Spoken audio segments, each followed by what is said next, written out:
गुन्हा मागे घेण्यासाठी 15 लाखांची खंडणी, 2 महिलांसह तिघे रंगेहात जेरबंद.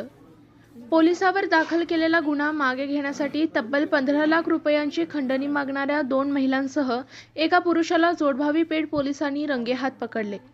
ही धडक कारवाई शुक्रवारी दुपारी करण्यात आली.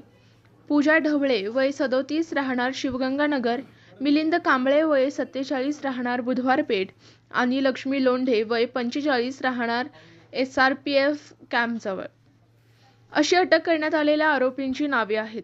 या प्रकरणी जितेंद्र रामहरी भोसले वय 42 राहणार पंचरत्न निवास नेताजी नगर जोडभावी पेठ यांनी दिलेल्या फिर्यादीवरून जोडभावी पेठ पोलीस ठाण्यात गुन्हा दाखल करण्यात आला आहे. भोसले यांच्यावर दाखल असलेला गुन्हा मागे घेण्यासाठी आरोपींनी त्यांच्याकडे 15 लाख रुपयांची मागणी केल्याचे तक्रारीत नमूद आहे. शुक्रवारी सकाळी आरोपींनी भोसले यांना फोन करून एम्प्लॉयमेंट चौकातील एका हॉटेलमध्ये बोलावले. याबाबतची माहिती भोसले यांनी तात्काळ जोडभावी पेठ पोलिसांना दिली. त्यानंतर सहाय्यक पोलीस निरीक्षक विष्णू गायकवाड यांच्या मार्गदर्शनाखाली 2 पंचांसह पोलीस पथकाने हॉटेल परिसरात सापळा रचला. ठरल्याप्रमाणे भोसले यांनी आरोपींना 50,000 रुपये रोख रक्कम, 1.5 लाखांचा एक चेक आणि 13 लाखांचा दुसरा चेक दिला.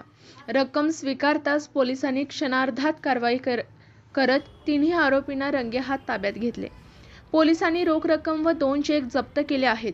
या प्रकरणी आरोपींवर भारतीय न्याय संहिता BNS कलम 308(2), 351(3), 5 अंतर्गत गुन्हा दाखल करण्यात आला असून पुढील तपास जोडभावी पेठ पोलीस करत आहेत.